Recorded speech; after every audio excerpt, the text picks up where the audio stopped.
Hi everyone, I'm Tiger. I've actually been looking into non-binary genders and trying to find some scientific evidence to back up the claim that gender exists on a spectrum and is a social construct. Here are my findings. While looking into this, I found an article on the Huffington Post. Since this site has a liberal bias, it's important to take this article with a grain of salt. Led by George S. Kahns of the University Clinic for Psychiatry and Psychotherapy, the study was composed of 23 trans men, 21 trans women, 23 cis women, and 22 cis men, but no non-binary people. Researchers used a type of MRI to measure diffusion of particles across brain matter. Cis women had the highest diffusivity, which means that particle movement in white matter brain regions was greatest for this group, followed by trans men. Trans women had lower movement than the former, with cis men having the least. This article never mentions non-binary people. There is some early evidence then that science is catching up with something many of us already assume, and for good reason. Gender identity exists on a scale rather than in narrow dichotomized groups. In essence, trans people had brain chemistry approaching the middle of the gender spectrum, inherently different from their biological sex and closer to their identified gender. For example, a trans woman has significantly different brain movement than the cis man, despite having the same biological sex. This is not evidence for non-binary genders, nor is it evidence for a gender spectrum. It is simply evidence for the existence of trans people. Anyways, I found that rather interesting. While doing my research, I of course found a Tumblr blog. Anonymous asked, "Is there any scientific evidence for non-binary people? Preferably by a scientific journal or other official/highly regarded source. I need to convince my parents my identity is real. Hello. Yada yada yada. Vlog type stuff. I'm actually taking a gender studies class right now. Of course you are.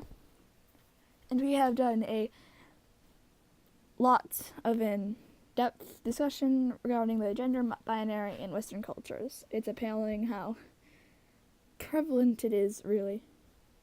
First off, your parents need to learn that sex is not equal to gender before anything else can sink in. That, and the fact that there are more than two sexes, which a lot of people are unaware of.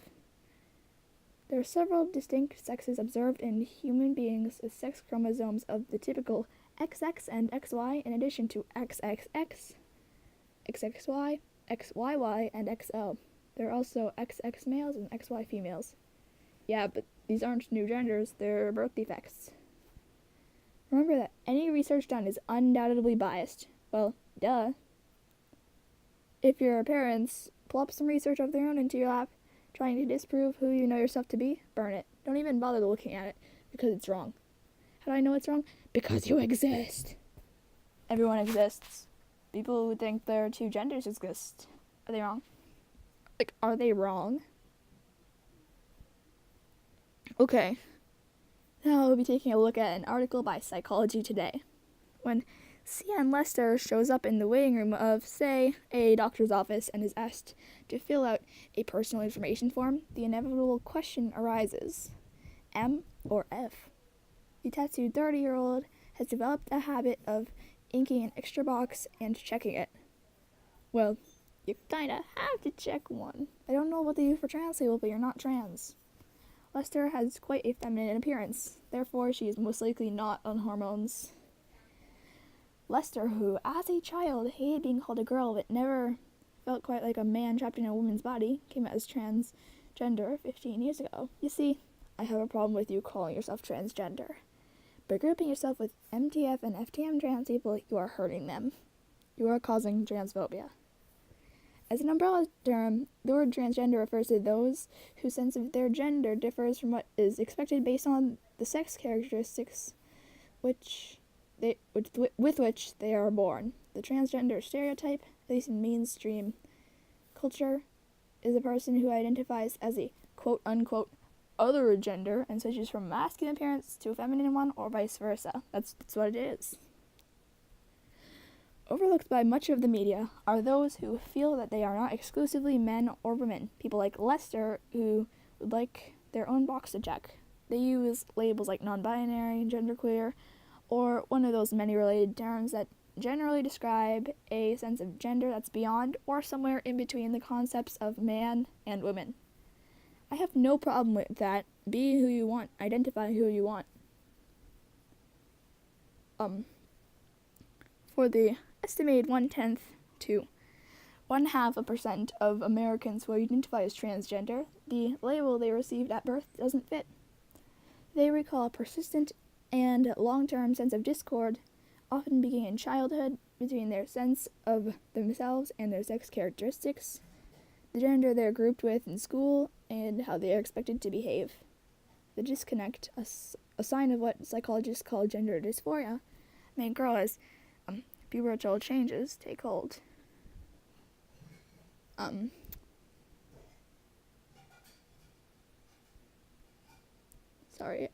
People with gender dysphoria can't be talked out of it usually, says psychiatrist and psychoanalyst Jack Drescher, who served on a committee of sex and gender identity for the latest edition of the American Psychiatric Association's Diagnostic Manual, DSM-5.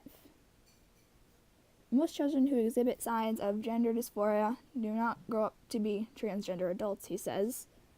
But for those in whom the feelings persist, embracing the gender they identify with seems to be the most helpful response. So, let me just drop my opinion of children getting access to hormones. If you are too young, to quote Blair White here, you're too young to have sex, you're too young to change your sex.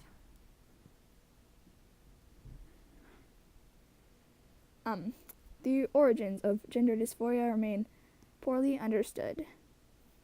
Researchers have proposed that hormonal influences in the womb play a role.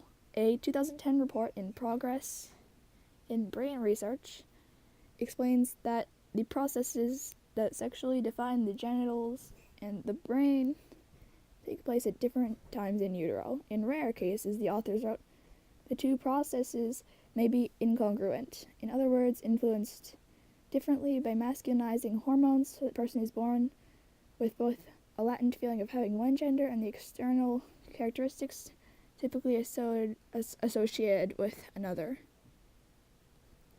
Using brain monitoring technologies, researchers have observed some differences in both the physical makeup of the brain and its activity between those who exhibit gender dysphoria and those who do not. Such studies represent the most promising empirical approaches to understanding why some people are transgender, according to psychologist Francisco J. Sanchez, an assistant research scientist of human genetics at the UCLA School of Medicine.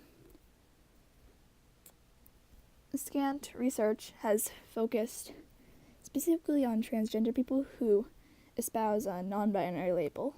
A few studies, including a 2008 paper by New School University psychologist Rhonda Factor, has found that 70% of those identifying as non-binary or genderqueer have been labeled female at birth. Factor suggests that those who are brought up as boys may be less likely to openly embrace a self-concept that blurs binary gender categories, and this is because tomboys are accepted in society, as well as boys are just being expected to be very masculine. The thing with SJWs is, when they're accepted, they find some new way to be oppressed. Yet non-binary people point out that neither nor gender identity is hardly new. Past and present cultures offer various examples of less normative or third genders.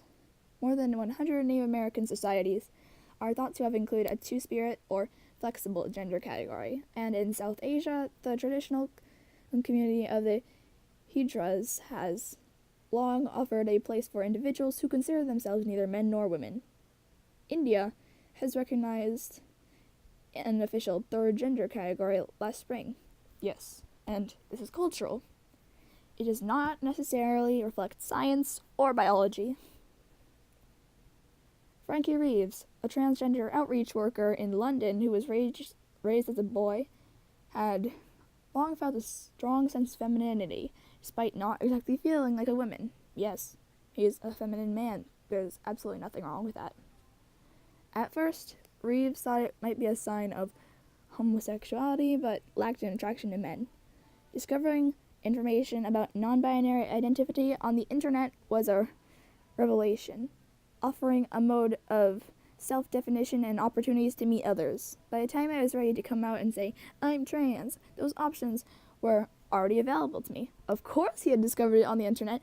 I'll bet you $100 that it was on Tumblr. So after all that searching, I found little evidence. Maybe if they looked into it deeper, my question would be answered.